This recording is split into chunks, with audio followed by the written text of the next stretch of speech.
कितने लोगों को इसका मतलब पता है? मायने अर्बाइट इज हियर इंटरेस्टेंट, सही। तो प्रॉब्लम यही है। मैंने भी जुमला बोला था कि जो कि जर्मन लैंग्वेज में था कि my job is very interesting.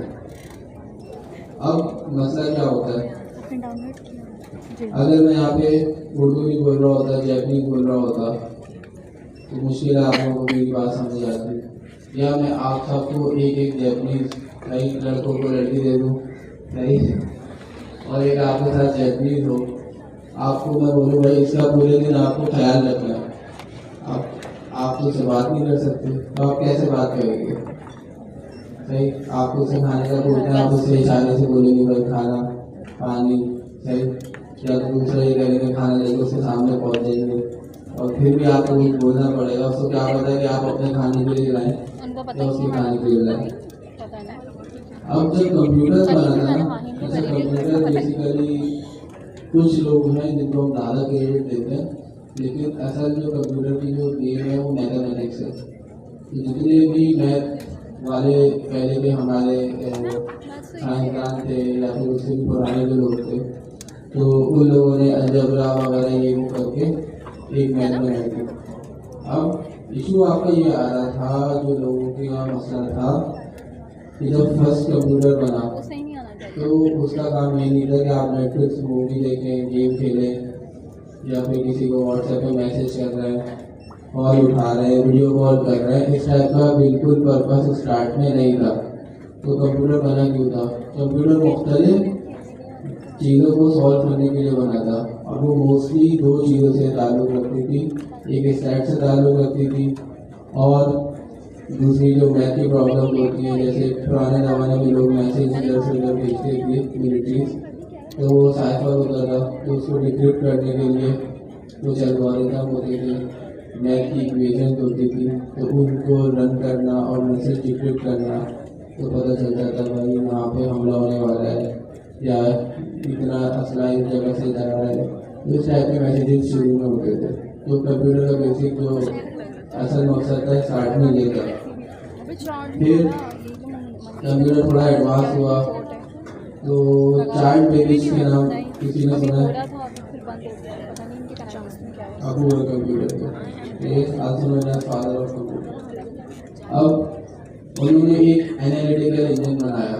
अच्छा, मुझे नहीं पता कि कैसे बनाया, एक काइंड ऑफ एक मैकेनिकल इंजन था, उन्होंने बना लिया। मसला क्या फेस कर रहे हैं वो? मसला ये फेस कर रहे हैं, उन्होंने एक चीज़ बना ली और अब उसको इंस्ट्रक्शन देना नहीं आती। अच्छा, इनकम्प्लीट प्रोजेक्ट था, इंस्ट्रक्शन देना उनको आती नहीं थी। अब एक लड़की थी एडा लवलेस, कौन एडा लवलेस को जानता है? वैसे तो कवर में होगी। तो एडा लवलेस इस वर्ल्ड की फर्स्ट प्रोग्रामर लेडी थी।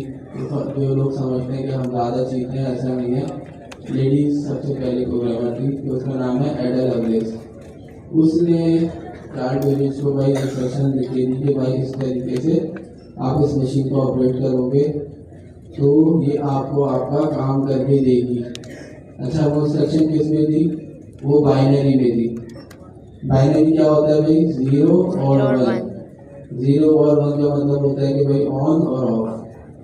अब वो बाइनरी में थी। अच्छा, शुरू में ऐसा भी नहीं था कि आपके पास कीबोर्ड हो, माउस हो, उसका एक कार्ड होता था, उसमें बोर होते थे, कंट्रोल कार्ड भी कहा जाता था। ये हमने किसी ज़माने में मैट्रिक वगैरह में पढ़ा था, जब हमारी किताबें चेंज नहीं हुई थी पुराने ज़माने वाली, उसमें सारी चीज़ें आती थी। एक पूरी जनरेशन थी कंप्यूटर्स की, हल्के हम इस जनरेशन तक पहुँचे जहाँ पे हमारा इंटीग्रेटेड सर्किट ICs का इस्तेमाल हो रहा है। कहानी यहाँ से हुई कि भाई कंप्यूटर बन गया, इनिशियल कंप्यूटर आ गया आपके पास। सबसे पहले हमारे पास बाइनरी आ गई। अब बाइनरी ऐसा है कि मैं किसी को इशारे में समझा रहा हूँ, राइट? एक लेकिन जो ह्यूमन का गोल था वो ये था कि मैं कुछ बोलूँ वो डायरेक्ट कंप्यूटर कर दे, जो कि अब जाके हल्का फुल्का पॉसिबल हुआ है, जिसमें आप चैट GPT वगैरह यूज़ कर रहे हैं। आप खाली टाइप करते हैं, कंप्यूटर आपके मतलब का आउटपुट प्रोड्यूस कर देता है, आपको कोड जनरेट कर देता है, आपका टेक्स्ट जनरेट कर देता है, पिक्चर जनरेट कर देता है। तो वो काम कर रहा है अब जाके कंप्यूटर। और ये बात मैं कर रहा हूँ 1980 1970 उस जमाने की बात हो रही है। तो बाइनरी लैंग्वेज का मसला ये था कि भाई उस लड़के ने तो कोड कर दिया, अब मुझसे भी वो कोड नहीं होता। अगर मैं वो कोड यहाँ करवाने आता तो मैं बोलता भाई देखो 0 0 1 1 0, तो ऐसे ही आवाज़ से जाती रहती। तो इस चीज़ को इंसानी दिमाग के लिए रिमेंबर करना क्या है, हार्ड है। अब क्या कर सकते हैं इसको सॉल्व करने के लिए? अगर मैं होता एडा लवलेस की जगह, तो मैं करता कि मैं एक उसके ऊपर रैपर बना देता कि भाई एक लेयर आ गई, इसको मैं यूज़ करते हुए एक प्रोग्राम ऐसा बनाऊं जो कि इससे थोड़ा लेवल ऊपर हो, जिसमें मैं याद कर सकूं। तो हमारे पास एक चीज़ आई असेंबली लैंग्वेज के नाम से।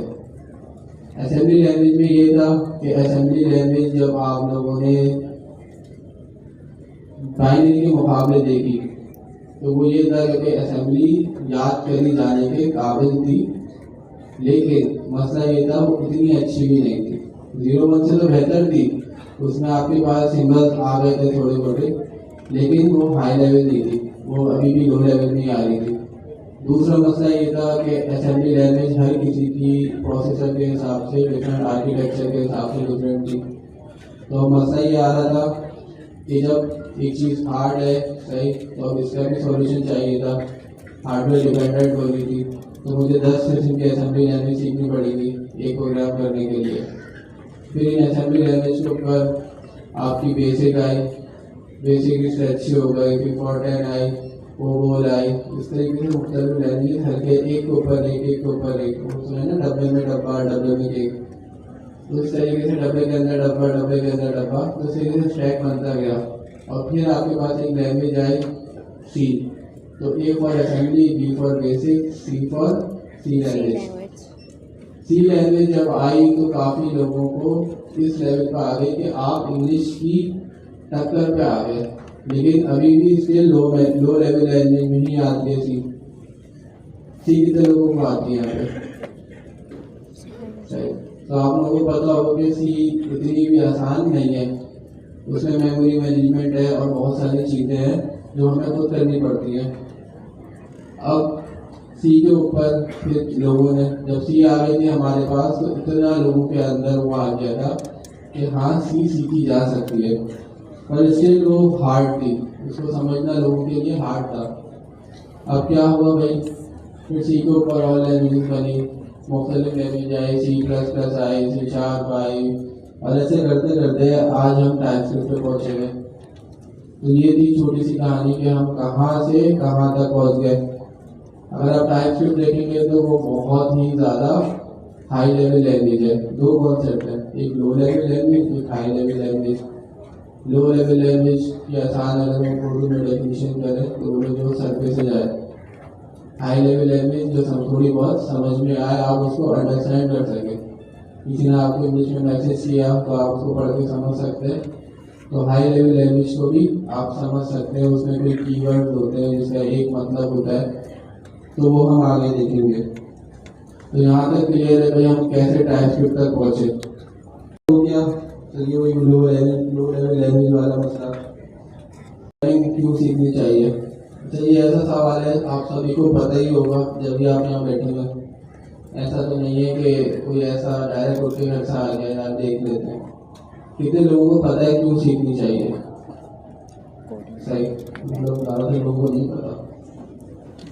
इससे आपको एक फायदा ये होता है, जो मैं अगर पर्सनली बताऊँ, आपको बड़ी से बड़ी प्रॉब्लम को सॉल्व करने का तरीका समझ में आ जाता है। प्रोग्रामिंग आपको हेल्प करती है कि आप किस तरीके से एक बड़ी प्रॉब्लम को लॉजिकली देख सकते हो। सही, काफ़ी लोग होते हैं जो मैनेजमेंट पोजीशन के ऊपर होते हैं, यार वो बंदा नहीं आया, सही यार वो उस बंदे को कॉल करो, वो यहाँ बुला लो, बेसिकली मैनेजमेंट ही कर रहे होते हैं ना हर जगह पे। अगर आप घर में हो, आटा ख़त्म हो गया, सही, तो आप चावल बना देते हैं, तो इस तरीके से मसला हल हो जाता है। एक तरीके से मैनेजमेंट है, एक लॉजिक बिल्डिंग है। तो logic building is equal to programming, लेकिन लॉजिक तो चलो आ गया, ऐसे लॉजिक का क्या अचार डाले। तो प्रोग्रामिंग से आप ये भी कर सकते हैं, जब आपको प्रोग्रामिंग आ जाएगी तो आप पैसा कमा सकते हैं, जिसके लिए हम सब यहाँ पे हैं कि हम कोशिश कर रहे हैं कि हम सीख लें, और अगर हमें आ जाए तो हम इसको यूटिलाइज करके पैसे बना सकते हैं। आप लोग OLX यूज़ करते हैं, आप लोग यूट्यूब यूज़ कर सकते हैं। जो आप यूज़ कर रहे हैं अभी, आप क्या हैं, यूज़र, आप उसको ओन कर सकते हैं, आप अपनी बना सकते हैं। आपको लगता है यार फेसबुक में ये मसला है, यार ये फ़लस्तीन वाली फोर्स को जो है आगे नहीं लेके जा रहा, आप एक अपना सोशल नेटवर्क बना सकते हैं जिसमें ये जो चीज़ें हैं, जो एल्गोरिथम है, जिस तरीके से ये काम कर रहे हैं, आप अपने हिसाब से लिख सकते हैं। तो ये चीज़ आपकी प्रोग्रामिंग है। अब अच्छा सवाल आता है, काफ़ी लोगों के दिलों में सवाल दबा हुआ होगा कि वाई चूज टाइपस्क्रिप्ट या वाई रन टाइपस्क्रिप्ट या जावास्क्रिप्ट सीखनी चाहिए थी, ये पागल है, ये टाइपस्क्रिप्ट सिखा रहा है। कितने लोगों के दिल में ऐसा सवाल है कि टाइपस्क्रिप्ट हम क्यों सीख रहे हैं, जावास्क्रिप्ट पहले सीखनी चाहिए थी। अच्छा, जिन लोगों ने हाथ उठाए उनको जावास्क्रिप्ट आती है? जावास्क्रिप्ट कितने लोगों को आती है? सही। तो आप लोगों को जावास्क्रिप्ट आती है तो आप लोगों के अंदर अच्छा है कि आप टाइपस्क्रिप्ट सीख लेंगे। लेकिन जिन लोगों को जावास्क्रिप्ट नहीं आती वो ये बोलेंगे यार मुझे जावास्क्रिप्ट नहीं आती, मैं टाइपस्क्रिप्ट क्यों सीखूं। मैंने बताया था अभी एक डेफिनेशन पढ़ी थी, उस वक्त चीज़ें समझना हार्ड थी। इसको आसान करता हूँ, बेबी से स्टार्ट करते हैं। पहले आप सबको मैं 3-3 हज़ार रुपये दूँ और आप सबको शॉपिंग पे भेजो, जो कि आपको शौक भी है। आप लोग एक मॉल में गए, मॉल के अंदर सिर्फ 10 दुकानें हैं, ज़्यादा नहीं करता, 9 दुकानें में आपको 3,000 रुपये में एक 2 पीस सूट मिल रहा है। सही, आपको एक 2 पीस सूट मिल रहा है 9 दुकानों के अंदर, और एक दुकान वाला आपको ब्रांडेड कपड़े भी दे रहा है, 3 पीस सूट भी दे रहा है, साथ में बोल रहा है आपको बेल चाहिए वो भी ले लो, सिलवाने का अगर इनसे लेते हैं सिलवा के भी देंगे। वर्चुअली है, हकीकत में ऐसे होगी नहीं, लेकिन अगर आपको मिल जाए तो आप कौन सी दुकान से खरीदेंगे, 9 दुकानों से या पहली वाली दुकान से जो आपको 3 पीस सूट दे रहा है, ब्रांडेड कपड़े खरीदेंगे। अब सेम लड़कों के लिए एग्जाम्पल, आपके दोस्त की शादी है या आपकी खुद की शादी है, आप यहाँ कोऑपरेटिव पहुँच गए, सही, आपके पास भी 3,000 रुपये हैं। एक बंदा आपको बोलता है कि भाई मैं 3,000 रुपये में आपको टोपी सी दूंगा, आपका कोट और आपका पैंट, और ये तकरीबन समझ लें 9 लोग आपको बोल रहे हैं कि आपका कोट पैंट सी दूंगा 3,000 रुपये में, और एक बंदा आपको बोलता है कि भाई मैं आपको पूरा का पूरा सूट दूंगा, उसमें वास्कोट भी होगा, उसमें टाई भी होगी, उसमें शर्ट होगी, बनियान भी ले दो और बोलो, सही। तो आप किससे खरीदेंगे, बोलो भाई, लड़की में तो लिख रहा है। आप लोग इसी में जाएंगे भाई जो ज़्यादा चीज़ें दे रहे हैं और पैसे में, और हैवी ब्रांडेड कपड़ा भी अच्छा है, सब कुछ अच्छा है। अब यही वजह है हमारी टाइपस्क्रिप्ट यूज़ करने की। बाकी दुकान वाले आपको 2 पीस सूट दे रहे थे, टाइपस्क्रिप्ट आपको 3 पीस दे रहा है। मतलब क्या है, ये जावास्क्रिप्ट के अंदर चीज़ें थी वो आपको टाइपस्क्रिप्ट में तो मिल रही है, प्लस एक्स्ट्रा चीज़ें भी मिल रही हैं जो कि जावास्क्रिप्ट में नहीं थी। एक्स्ट्रा चीज़ों से बड़ा एक्स्ट्रा फीचर है जावास्क्रिप्ट के अंदर। तो इसी तरीके से जब हमने देखा कि जब रियल लाइफ सिनेरियो आता है, अब आप एक चीज़ लेने ही गए हो तो कोशिश ये कर लो भाई उस पैसे में अच्छी से अच्छी मिले। तो जब आप एक प्रोग्रामिंग लैंग्वेज सीखने ही आए हो तो हमारी कोशिश ये है कि आपको अच्छी से अच्छी सिखाएं। तो जो मसले जावास्क्रिप्ट के अंदर हैं वो टाइपस्क्रिप्ट के अंदर नहीं है। इसके अलावा उनको हैंडल करने के लिए चीज़ें हैं हमारे पास, जैसे स्टैटिक टाइपिंग, जो कि मेजर इसका एक फीचर है, वो है हमारा क्या, स्टैटिक टाइपिंग, जिसकी वजह से जितनी भी ज़्यादातर एरर्स हैं वो सॉल्व हो जाते हैं। तो अब ये बताएं कि हमने टाइपस्क्रिप्ट क्यों चूज़ करी, उसका रीज़न समझ में आया, क्योंकि समझने अच्छी है और ब्रांडेड है। ब्रांडेड से बुरा टाइपस्क्रिप्ट किसने बनाई है, माइक्रोसॉफ्ट को कौन ओन करता है, बिल गेट्स, है। तो देखिए इतना मशहूर है कि कुछ लोग तो जानते हैं। बिल गेट्स बेसिकली आप जितने भी लोग अभी विंडोज यूज़ कर रहे हैं उसने बिल गेट्स ने बनाई थी, सही। तो बिल गेट्स उसको भी ओन करता है। माइक्रोसॉफ्ट बेसिकली विंडोज की जो पेरेंट कंपनी है वही है। उसके अलावा माइक्रोसॉफ्ट ऑफिस हो गया, चैट जीपीटी के अंदर भी 50 में 50% वो अपने शेयर डाल चुका है। तो जितनी भी चीज़ें हैं उसमें बिल गेट्स से पहले पैसा डाला था। तो उसका मतलब क्या है कि बिल गेट्स इतना पागल नहीं है कि इतना पैसा दिलवा के एक लैंग्वेज बनवाए जो कि पहले से ही जावास्क्रिप्ट थी फिर भी उसने बनवाई, राइट। इसका मतलब है कुछ ना कुछ तो फायदा है। अब आप लोगों के फायदे की बात ये है कि आप जब टाइपस्क्रिप्ट सीखेंगे तो जावास्क्रिप्ट की जो मेजर चीज़ें हैं वो टाइपस्क्रिप्ट में ही चलती है, सही। मैंने क्या बोला था, TypeScript is a super set of JavaScript. Super set से मुराद क्या है कि एक आम आदमी होता है, सुपरमैन होता है, सही। तो सुपरमैन भी आपको देखने में आदमी जैसे लगता है ना, या एलियन होता है, बड़ी बड़ी उसकी सूट होती है या बड़े से काम होते हैं, ऐसा तो नहीं है ना। तो सुपरमैन भी वैसी है। तो सुपर सेट से मुराद ये है कि उसी का एक बड़ा सा पैकेज है जिसके अंदर जावास्क्रिप्ट तो आपको मिल रही है और एक्स्ट्रा फीचर मिल रहा है। तो होप कि ये वाली चीज़ आपको क्लियर हो गई होगी। कितने लोगों को ये क्लियर हो गई, हैंडल्स करें सर। और जिन लोगों को नहीं हुई भाई वो अपने बराबर वाले से पूछना बात है। एक रीज़न ये भी है कि मोस्ट डिमांड है। चलो भाई अपने फायदे अलग है, लेकिन ये बताओ पैसों का उतनी चाहिए होना चाहिए। तो 2023 और 2022 की जो सर्वे हुआ है इसमें पाइथन और टाइपस्क्रिप्ट दोनों मेजर लैंग्वेजेस हैं जिसके ऊपर सॉफ्टवेयर बन रहे हैं आजकल। इसका मतलब क्या है, सप्लाई डिमांड। अब मार्केट में जिस चीज़ की डिमांड होगी उस चीज़ की अगर आप सप्लाई देंगे तो पॉसिबल है कि आपका दुकान चल जाए। मिसाल के तौर पे अब लोग ज़्यादातर नेटफ्लिक्स से मूवी देखते हैं, यूट्यूब से मूवी देखते हैं या अपने सर्वर होते हैं इंटरनेट वालों के, हम लोग वहाँ से देखते हैं। अब मैं आपको बोलूँ यार विशाल की दुकान खोलते हैं। विशाल काफ़ी लोगों को पता भी होगा मेरे हिसाब से, लेकिन लोगों को विशाल नहीं पता। VCR एक बहुत पुराने ज़माने की होती थी, शायद किसी के अंदर पूरी शादी की वीडियोज़ में उसमें अभी एक कैसेट होती थी। तो हो सकता है VCR भी चल जाए क्योंकि रेयर चीज़ हो गई ना VCR, लेकिन CD DVD की दुकान बोलूँ तो वो मुश्किल है। तो ये एक बहुत बड़ा मेजर इशू है। तो इस वजह से चीज़ कोशिश करते हैं कि लेटर से लेटर सीखें ताकि हम मार्केट में चीज़ इजीली फाइंड कर सकें।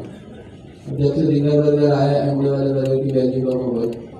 हमने सब पहले अंडे वाला बर्गर खा रहे थे, जिंगर लेटेस्ट आ गया, फिर जिंगर इतना पॉपुलर होने लग गया लोग ठेलों में बेचना स्टार्ट कर दिए। तो इस तरीके से एवोल्यूशन होती है। मान लिया तो यूज़ कौन कर रहा है। अब इतनी सारी कंपनीज के लोगों आ रहे हैं, इसके अलावा भी बहुत सारी कंपनीज हैं। तो इनमें से एक आध कंपनी शायद आपने ज़िंदगी में कभी ना कभी देखी हो या यूज़ करने की कोशिश करी हो।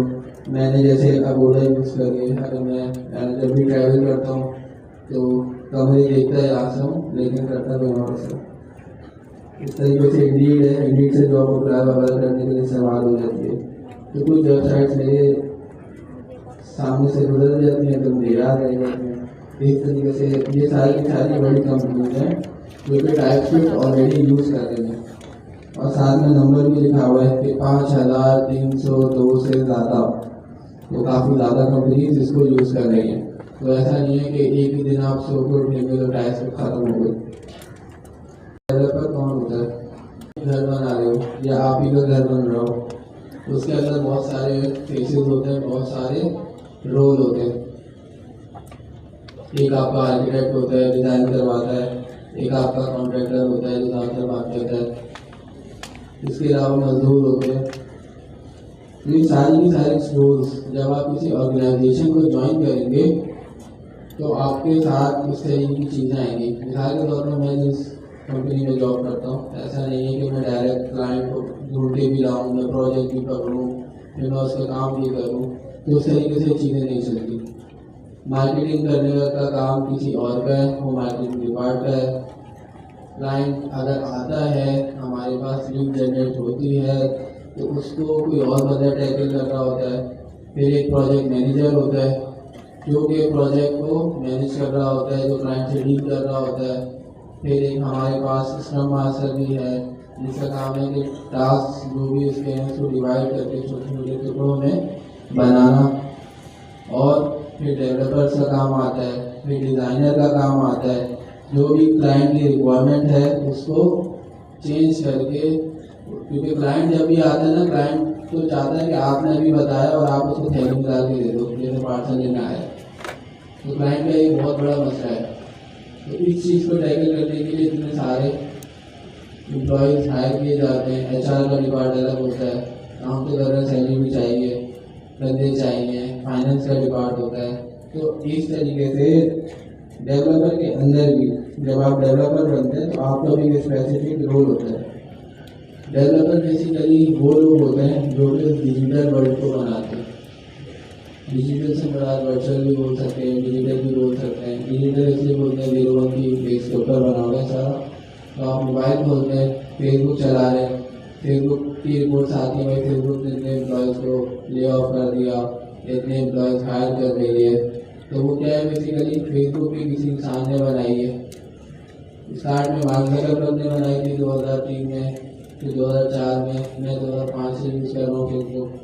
तो इस तरीके से हल्के हल्के मैंने तो अपने आंखों के सामने उसको बड़ा होता हुआ देखा है फेसबुक को। तो फेसबुक के पीछे भी बहुत सारे डेवलपर्स हैं जो काम कर रहे हैं और इंशाल्लाह आप लोग भी हो सकते हैं। तो जब आप एक डिजिटल वर्ल्ड की बात करते हैं तो उसका मतलब है वेबसाइट, ऐप्स, गेम हो गया, आपका चैट जीपीटी हो गया, उसके अंदर भी फ्रंट एंड है, उसके अंदर भी बैक एंड है। तो ये आपके डेवलपर होते हैं। तो बेसिकली वो आपका जो भी आइडिया जो मैंने बात करी, क्लाइंट की जो भी रिक्वायरमेंट होती है उसको आगे तक फुलफिल करने वाला, उसको एक्चुअल में पाए तकमील तक पहुंचाने वाला डेवलपर होता है। जैसे कि मेरे पास हमारे साथ लोग आते हैं कि यार मेरी ई कॉमर्स की वेबसाइट है, मुझे इस टाइप का फीचर चाहिए जो कि मेरी वेबसाइट में नहीं है। मिसाल के तौर पे कि भाई मैं चाहता हूँ कि मेरी वेबसाइट के ऊपर एक कैलकुलेटर आ जाए। मेरी मछली के एक्वेरियम बेचने की दुकान है ऑनलाइन, मैं ये चाहता हूँ कि मेरी वेबसाइट के ऊपर साइड में एक बटन आ जाए, यूज़र बटन पे क्लिक करें, हम उससे पूछें भाई आपको क्या साइज़ चाहिए, आपको उसमें मछली के पत्थर वगैरह डलवाने, आपको कितनी उसकी लेंथ चाहिए, विड्थ कितनी चाहिए, इस टाइप की चीज़ आपसे ले, ग्लास कौन सा यूज़ करना है, सारी इंफॉर्मेशन कलेक्ट करें, वो कैलकुलेट के बटन पे दबाए, आपको उसकी एस्टिमेटेड प्राइस मिल जाएगी। भाई यार इतने का होगा, ये आपका 2000 का बनेगा, या आपका 4000 का बनेगा। बाय डिफ़ॉल्ट जो चीज़ें नहीं होती, तो इस टाइप की प्रॉब्लम क्लाइंट आपके पास नॉर्मली लेके आता है कि यार मुझे ये सस्ता डाल दो इसके अंदर। तो इस टाइप की ज़्यादातर चीज़ें आती हैं क्योंकि वो फेस कर रहा होता है, उसको लगता है यार मैं अगर ये चीज़ डाल दूँगा तो मेरे जितने भी कस्टमर हैं, मेरे जितने भी क्लाइंट हैं, वो शायद मेरी सेल इंक्रीज हो जाए, या लोगों को ये मसला फेस आ रहा है। कनेक्ट के ऊपर इंफॉर्मेशन वही बैंक की एप्लीकेशन हो गए, सोशल नेटवर्क्स हो गए, तो ये सारी वो चीज़ें हैं। अच्छा भाई, अब बात करते हैं कि डेवलपर्स के अंदर भी मुख्तलिफ कैटेगरीज होती है। ऐसा तो नहीं है भाई मैं सारे काम कर सकता हूँ दुनिया के अंदर, नहीं है ना ऐसा। तो डेवलपर्स में भी दो किस्म के नॉर्मली डेवलपर्स आते हैं स्टार्टिंग में, जो कि दो पार्टीज होती हैं। एक फ्रंट एंड जो कि अभी आपको दिख रहा है स्क्रीन के ऊपर, ये भी एक तरीके से फ्रंट एंड है, लेकिन ये कैसे दिख रहा है वो बैक एंड का काम है। आप फेसबुक पे जाते हैं, पिक्चर अपलोड करते हैं, पिक्चर अपलोड हो जाती है, लेकिन वो अपलोड होने के बाद किस तरीके से वो जाके किसी जगह पे सेव हुई, आप कल आए वापसी, आपने अपनी प्रोफाइल खोली, आपको आपकी चीज़ वापसी वहाँ दिख रही होती है। तो जो काम नॉर्मली आप लोगों को नहीं पता होता, मिसाल के तौर पे इस चीज़ को अभी क्लास को चलाने के अंदर जितने लोग बैकएंड के ऊपर हैं वो आपको नहीं पता, आपको मैं फ्रंट एंड के ऊपर अभी मिल रहा हूँ, मैं आप लोगों को पढ़ा रहा हूँ तो आपको ऐसा लग रहा हो कि खाली यहाँ पे स्थान खड़ा हो तो ये पढ़ा है, ऐसा नहीं है। इसके अलावा भी इक्कीस वैल्यूज हैं टोटल हमारे, तो उसके अंदर और वैल्यू मुख्तलिफ लोग भी अपनी चीज़ों को सर्च कर रहे हैं, लेकिन इनके behind the scene back end पे सर्च किया वगैरह है, तो वो लोग भी चीज़ को देख रहे होते हैं। फिर एक आता है फुल स्टैक डेवलपर। अच्छा, मैंने जो पर्सनली जितना मेरा एक्सपीरियंस है 7 साल का, मैंने उसमें देखा है फुल स्टैक डेवलपर डायरेक्टली इतने आसानी से कोई नहीं होता। फुल स्टैक डेवलपर की जो रियल वर्ल्ड के अंदर एक डेफिनेशन बनती है, दो किस्म के होते हैं, इसके अंदर भी दो कैटेगरीज होती हैं। या तो आप front end heavy full stack developer बन जाओगे, मतलब कि मैं आपको फ्रंट एंड तो बहुत अच्छी आती है प्लस बैक एंड भी थोड़ा बहुत कर देते हो, तो आप अपने आप को फुल स्टैक डेवलपर बोलते हो। या फिर आपको back and heavy full stack developer जैसे मैं हूँ, मैं मोस्टली बैक एंड पे काम करता हूँ, तो मेरा काम लोगों को दिखता नहीं है, मेरी एफर्ट लोगों को दिखती नहीं है, क्योंकि ज़्यादा चीज़ें बैक एंड के ऊपर होती हैं। लेकिन बैक एंड हैवी है तो बाद में फ्रंट एंड के ऊपर भी काम कर रहा होता हूँ। इसके अलावा जो एक्चुअल फुल स्टैक डेवलपर है वो ये है कि दोनों को मैनेज कर लें 50-50, मतलब वो फ्रंट एंड में भी बहुत अच्छा हो, वो बैक एंड में भी बहुत अच्छा हो। तो इस चीज़ तक पहुँचने के लिए आपको टाइम लगता है, तकरीबन आप 4 साल लगा दें फ्रंट एंड के ऊपर, प्योरली फ्रंट एंड पे काम करें, फिर 4 साल आप प्योरली बैक एंड पे काम करें, फिर 4 साल आप तकरीबन दोनों के ऊपर एक साइड बाय साइड काम करें, तो जाके आप कहीं 12 साल के अंदर कुछ बन सकते हैं। तो जो अगर एक्चुअल फुल स्टैक डेवलपर होगा। अब बात आती है you don't need a specific degree to be a developer. कितने लोगों के पास में डिग्री नहीं है,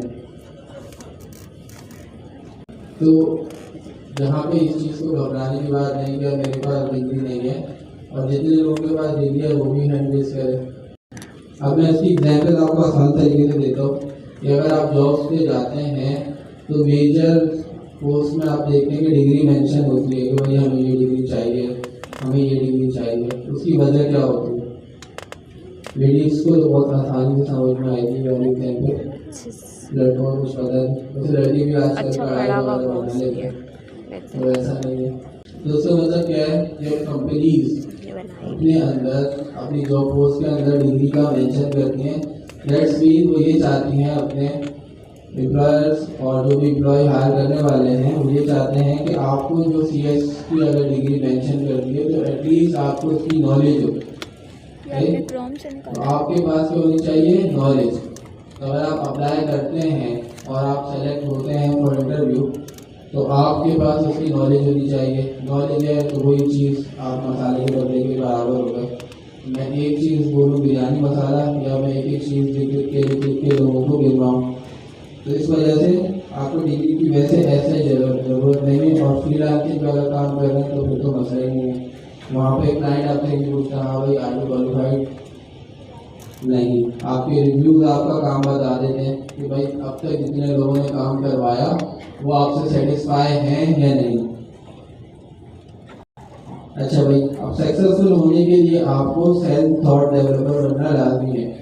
इस चीज़ की बुराई, इस फील्ड की बुराई नहीं समझें कि आपको कंटिन्यूअस लर्निंग करनी पड़ेगी। कंटिन्यूअस लर्निंग समझते हैं ना, लगातार हॉस्पिटल में मर भी रहे होंगे ना तो आपको कोशिश करना है एक आध आर्टिकल पढ़ लो, एक आध वीडियो देख लो, एक आध ट्यूटोरियल देख लो, ये चीज़ इसका बहुत बड़ा मसला है। तो अगर आपको ये सोचते हैं कि यार मैं 3 साल लगाऊंगा और एक बार सीख लिया है, 2 साल लगाऊंगा, ये कोर्स मैंने 1 साल कर लिया तो उसके बाद मैं ज़िंदगी में कामयाब हो जाऊंगा, तो ऐसा नहीं है। दुनिया बहुत तेज़ी से चेंज होती है। अभी मैं यहाँ पे अगर 1 घंटे से बात करूँ तो उसी के दौरान के अंदर तकरीबन 10-15 या इससे ज़्यादा या 100 पैकेजेस NPM के जावास्क्रिप्ट की लाइब्रेरीज लोगों ने बना के इंटरनेट पे डाल दी होंगी। तो इसका मतलब यह है कि हम अप टू डेट रहने के लिए हमें रेगुलर बेसिस के ऊपर चीज़ें सीखनी होंगी। अब सीखेंगे कैसे, ये सवाल भी है। आप ये कर सकते हैं कि जो भी बड़े बड़े इंडस्ट्रीज के अंदर डेवलपर्स हैं उनको ट्विटर पे फॉलो करें, जो कि अब X बन गया है, उनको आप इंस्टाग्राम पे फॉलो करें, जिस प्लेटफॉर्म पे आप अवेलेबल हो, फेसबुक पे फॉलो करें, लिंक्डइन पे फॉलो करें। तो इस तरीके से आप उनको फॉलो कर लें, यूट्यूब पे वीडियोस देख लें। आप जिस आपकी प्रोफाइल पे हल्के हल्के चेंज होने लग जाएगी। ये एल्गोरिथम होता है कि आप जिस टाइप के लोगों को फॉलो करते हैं उस टाइप के लोगों का कंटेंट आपको देखने लग जाता है। अगर आप मार्क्स सब्जेक्ट की वीडियो ज़्यादा देखते हैं तो आपको उसी की वीडियो ज़्यादा दिखाने लग जाता है। इसे हम रिकमेंडेशन सिस्टम कहते हैं प्रोग्रामिंग के अंदर। और आप इस तरीके से कोई और बंदा देख रहा है तो उसे हम जैसी वाई की भी वीडियो दिखा रहे होंगे, राइट। तो बेसिकली इस तरीके से रिकमेंडेशन सिस्टम बनता है कि भाई अगर आपको ये वीडियो पसंद आती है, एक और बंदा है वो ये वाली वीडियो भी देखता है, इसके अलावा इस बंदे की भी देखता है, दैट्स मीन कि इस वाले बंदे को ये वाली वीडियो भी पसंद आएगी, तो उस तरीके से रिकमेंड करता है। अच्छा, अब ये थोड़े अल्फाज आ गए, जैसे स्टैटिक टाइपिंग है, access control keyword, concise class constructor syntax, help prevent coding error, सही कॉमन कोडिंग एरर। अब ये वो फीचर्स हैं जिसे मैं दुपट्टे का नाम दे रहा था, वेल का नाम दे रहा था, पासपोर्ट का नाम दे रहा था, बनियान का नाम दे रहा था। ये सारे टाइपस्क्रिप्ट के वो फीचर्स हैं जिसकी वजह से हम टाइपस्क्रिप्ट यूज़ कर रहे हैं, जो कि जावास्क्रिप्ट में नहीं है। स्टैटिक टाइपिंग मैंने आपको बताई थी। Access control keyword, access control keyword से ये है जिन लोगों ने उपसिस्ते लोगों को आती है, सही, तो इन लोगों को पता होगा कि भाई एक्सेस कंट्रोल क्या होता है, एक्सेस मॉडिफायर्स क्या होता है, तो ये चीज़ होती है। अभी आपको टेंशन लेने की ज़रूरत नहीं है, आप अभी यहाँ बैठ के पढ़ रहे हैं, मैं इतनी देर से बोल रहा हूँ, तो कोई टेंशन नहीं है कि भाई अगर मुझे ये चीज़ समझ में नहीं आई, आपको बैठ के बस सुनना है, कुछ ना कुछ याद रह जाएगा। हल्के हल्के टाइम देते रहेंगे, मैं बीच बीच में अगर कुछ बोलता रहूँगा तो थोड़ा बहुत, अगर मैं 100% बोल रहा हूँ तो आपको 40% 50% भी अगर समझ में बात आ रही है, दैट्स मीन वो all are okay right now. Concise class constructor syntax, 4 अल्फाज में बड़े खतरनाक से, लेकिन अगर सबको अलग कर दिया जाए तो फिर आसानी से समझ में आता है। कंसाइज का मतलब हम सबको पता है कि भाई बिल्कुल एक्यूरेट एक चीज़ हो। क्लास में आप बैठे हुए हैं, लेकिन प्रोग्रामिंग की भी एक क्लास होती है, उस क्लास के अंदर कंस्ट्रक्टर का ताल्लुक है, और कंस्ट्रक्टर ज़्यादातर क्लासों के अंदर होता है। आपका फर्ज नहीं है कंस्ट्रक्टर बनाना, लेकिन कंस्ट्रक्टर का फ़ायदा सभी को पता है। जब इंस्टेंस क्रिएट होता है तो कंस्ट्रक्टर अपना काम करता है। सिंटैक्स, सिंटैक्स पता सबको, किसको नहीं पता। सिंटैक्स बेसिकली ये चीज़ होती है, जैसे इंग्लिश में आप लिखते हैं तो अल्फ़ाबेट यूज़ करते हैं, उर्दू में आप लिखते हैं तो अलिफ पे यूज़ करते हैं। इसी तरीके से और लैंग्वेजेज हैं, जैसे जर्मन हो गई, इनके syntax as compare to English लगते इंग्लिश जैसे हैं, लेकिन उसमें बी के ऊपर भी बाद का 2 नुक्ते आ जाते हैं, सही, तो नुक्ते वाली ABCD बोलते हैं आप। हिंदी में लिखते हैं तो नुक्ते कम पड़ जाते हैं, 4 नुक्ते लगाने पड़ते हैं एक चीज़ के नीचे। तो ये बेसिकली क्या होता है, लैंग्वेज का सिंटैक्स होता है। सिंटैक्स से मुराद क्या है, जब आप प्रोग्रामिंग लैंग्वेज टाइप करते हैं तो अगर आपको सी आती है, सी में आपने एक चीज़ चलाई थी, आपने एक कीवर्ड यूज़ किया था वार का, और आप जावास्क्रिप्ट में आगे चलाते हैं तो वैसे वार तो चलता है, लेकिन अगर आप वार पाइथन में चलाएंगे वार नहीं चलेगा, तो वो उसका सिंटैक्स नहीं है। तो सिंटैक्स मुख्तलिफ जगहों का चेंज हो सकता है। सिंटैक्स ये help prevent common coding error, ये तो स्ट्रेट फॉरवर्ड इंग्लिश है, मदद करता है जो भी कॉमन कोडिंग में एरर्स आते हैं उसको प्रिवेंट करने का मुराद ये है, उसको रोकने में। अच्छा भाई, ये चीज़ TypeScript productivity features are applied to JavaScript code. JavaScript package include a compiler, compile file name भी file JavaScript। अच्छा, तो JavaScript ब्राउज़र कितने लोगों ने यूज़ किया? अच्छा, क्रोम कितने लोगों ने यूज़ किया? क्रोम ही ब्राउज़र होता है, इसका दूसरा नाम ब्राउज़र है। जैसे इंसान, हम सब इंसान भी हैं, तो ब्राउज़र क्रोम, माइक्रोसॉफ्ट का एज हो गया, फायरफॉक्स हो गया, मुख्तलिफ किस्म के ब्राउज़र मार्केट में अवेलेबल है, सही। ब्राउज़र से नाम से पता चलता है ब्राउज, मतलब आप कोई चीज़ ढूंढ रहे हो, इंटरनेट पे ढूंढने के लिए काम आता है ब्राउज़र। JavaScript, HTML, CSS। अच्छा, HTML CSS की वीडियो आपने देखी थी मेरे ख्याल से, कितने लोगों को समझ में आई थी? सही, और कितने लोगों ने देखी थी, कोशिश की थी, मतलब जरूरी नहीं कोई देखा, सही। ब्राउज़र जो है ना, जब से बना है अब तक 3 चीज़ें समझता है, HTML, CSS, जावास्क्रिप्ट। उसके अलावा वो कुछ नहीं समझता। अगर आप ब्राउज़र को टाइपस्क्रिप्ट का कोड देंगे तो आपको बोलेगा सिंटैक्स एरर, सही, या इसके अलावा कोई और डिफरेंट एरर दे सकता है। उसकी वजह क्या होती है? क्योंकि उसको समझ में नहीं आता। जैसे मैंने भी थोड़ी देर पहले जर्मन में एक अल्फाज बोला था, तो आपने बोला था सर की शायद ज़बान खराब हो गई है, तो शायद उल्टे सीधे अल्फाज बोल रहे हैं। तो ऐसा नहीं है, ब्राउज़र को सिर्फ 3 चीज़ें समझ में आती हैं। इसी तरीके से Node.js है। Node.js क्या करा डेवलपर्स ने कि जो जिस तरीके से एक इंजन होता है, जावास्क्रिप्ट के पीछे क्या होता है? इंजन। क्या होता है? इंजन। गाड़ी वाला नहीं, प्रोग्रामिंग इंजन है। इसका काम ये होता है कि ब्राउज़र से एक प्रोजेक्ट का V8 इंजन भी होता है। उन्होंने अपने ब्राउज़र का नाम, इंजन का नाम V8 रखा।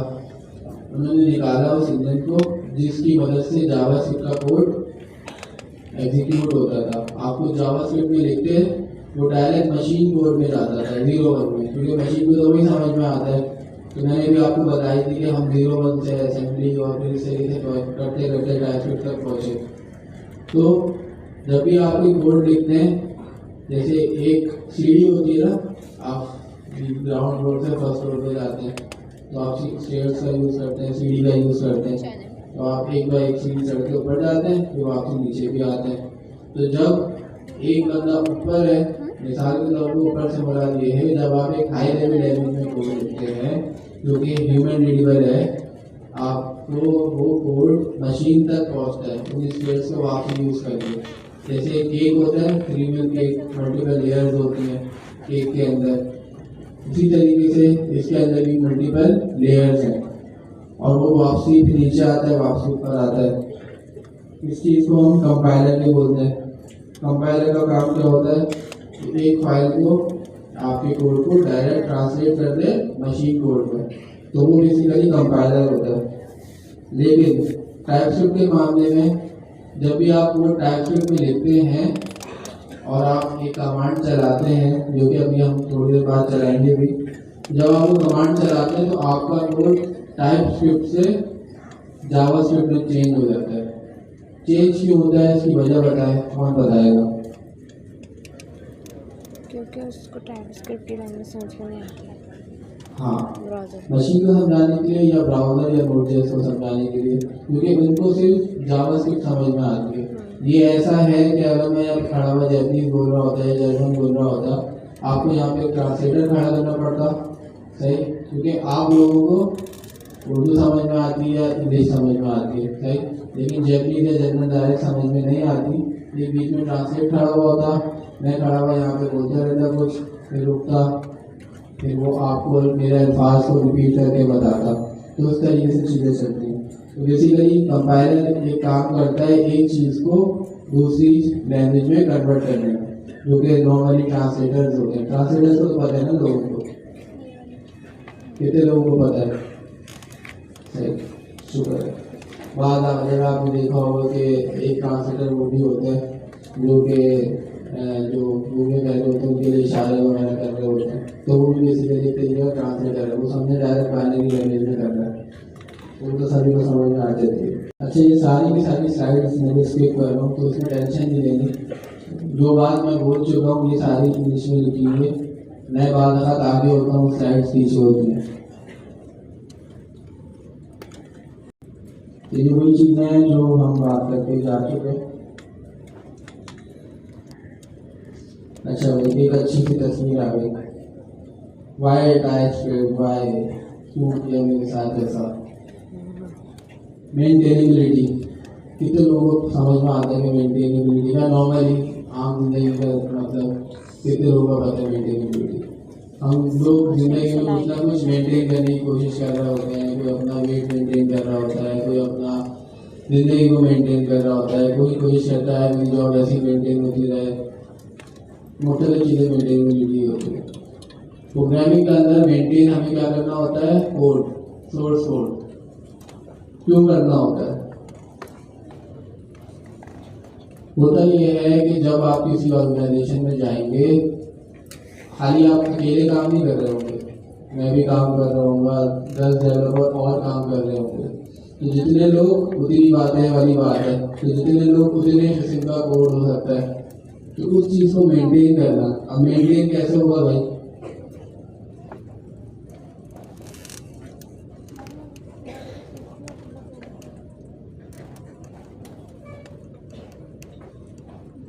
मेंटेन ऐसे होगा कि हम कोई रूल्स बना दें, एक स्टैंडर्ड बना दें। जैसे आप लोग अभी अंदर आ रहे, कार्ड दिखा के आए, कार्ड स्कैन करा के आए, एक तरीके से मेंटेनेंस कर रहे हैं, एक तरीके से हम इस चीज़ को मेक श्योर कर रहे हैं कि वही लोग आए जिसने एडमिशन लिया है। ऐसा तो नहीं है ना कि कोई और सामने से दुकान वाले अंदर जुड़ के आ गए, चलो मैं देख के आता हूँ, यहाँ से बहुत दूर दूर से आवाज़ें आती हैं, चल के आ रहे हैं और पुलिस वाले आपको अंदर आने भी नहीं देंगे इधर आराम से। वो टाइप शिफ्ट का काम कर रहे हैं आपके साथ, चेक कर रहे हैं आपको स्टैटिक टाइपिंग के जरिए कि आपकी वैल्यू क्या है, आप स्टूडेंट हैं ऑफिशियली गवर्नर हाउस के अंदर, तो भी आपको अंदर आने देंगे। तो मेंटेन करने का मकसद क्या है? जब आपका सोर्स कोड बड़ा होता है, बहुत सारे लोग उस चीज़ पे काम कर रहे होते हैं, तो हर चीज़ एक तरीके से चले। तो कल को अगर मैं भी काम करने बैठूँ तो मुझे भी बात समझ में आए, या कोई और आए तो उसको मेरी बात समझ में आए। तो ये चीज़ को हम मेच्योर करते हैं मेंटेनेबिलिटी से। क्रॉस प्लेटफॉर्म कितने लोगों को पता है? और नॉर्मली जिंदगी में कितने लोगों को पता है क्रॉस प्लेटफॉर्म? सुनने में तो ऐसा लगता है कि किसी प्लेटफॉर्म पे खड़े हैं और उसको क्रॉस कर दिया, रेलगाड़ी वगैरह। क्रॉस प्लेटफॉर्म से मुराद ये है कि जब आप कोई एप्लीकेशन बनाते हैं या आपकी लैंग्वेज हो गई, वो किस इन्वायरमेंट में चल सकती है। मैं जो एप्पल का कंप्यूटर है, कितने लोगों को पता है मैक एक्सिस करता है दुनिया में? सही। जैसे माइक्रोसॉफ्ट का एक कंप्यूटर है विंडोज़, उससे जैसे मैक में एक ओएस है, लेकिन वो किसको देता है? वो कहता है मेरा लैपटॉप लोगे तो मैं तुम्हें अपनी ओएस दूंगा। OS stand for operating system, जो विंडोज़ है आपकी, उस तरीके से मैक वाले नहीं बनाएंगे। इसी तरीके से कुछ अच्छे लोग भी हैं दुनिया में, उन्होंने कहा कि हम फ्री में देंगे। फ्री से मुराद क्या है? लिनक्स। लाइनक्स नाम का एक बंदा था, उसने लिनक्स का कर्नल लिखा था। मुझे पता है अल्फाज बहुत गाड़ी में, कर्नल, लाइनक्स, लिनक्स, तो अभी टेंशन नहीं लेगी। ये समझना है कि ऑपरेटिंग सिस्टम क्या होता है। तो उसने जब अपनी विंडोज़ बनाई, उसने इसको फ्री कर दिया। अभी तो आप लोग जैसे विंडोज़ यूज़ कर रहे हैं, एक अभी लेडी साइड है मेरे पास, वो मुझे अपनी क्रोम ओएस दिखा रही थी, ऑन थी वो सही। तो उसके अंदर क्या था? वो भी एक किस्म की ओएस है, ऑपरेटिंग सिस्टम है। तो हर ऑपरेटिंग सिस्टम मुख्तलिफ किस्म का है। ऑपरेटिंग सिस्टम जो है फ्री नहीं होता। माइक्रोसॉफ्ट की आप विंडोज़ भी यूज़ कर रहे हैं तो इसके भी पैसे देने होते हैं, लेकिन हम पाकिस्तान में इसको क्या करते हैं? क्रैक कर देते हैं। इस काइंडर है हैकिंग। लेकिन आप पाकिस्तान से बाहर जाएंगे तो आपको ये चीज़ अलाउ नहीं होगी, इवन पुलिस भी आ सकती है, सही। तो केस होता है। तो अगर जर्मनी जा रहे हैं, आप कनाडा जा रहे हैं, तो वहाँ पे आप इस तरीके से क्रैकिंग के सॉफ्टवेयर यूज़ नहीं कर सकते। फिर पाकिस्तान वगैरह में या इंडिया वगैरह में या बांग्लादेश में चीज़ हो जाती है, वहाँ पे इन सब चीज़ों की पॉलिसी स्ट्रिक्ट है। जब ये कंपनी इतने बड़े बड़े सॉफ्टवेयर बनाती है, नेटफ्लिक्स हो गया, वो आपसे पैसे चार्ज करती हैं, इसी वजह से चार्ज कर लेती है क्योंकि वहाँ पे लोगों को पैसे देके चीज़ इस्तेमाल करना उन पर फर्ज है। इसके बगैर अगर करेगी तो उन पर पुलिस केस हो सकता है।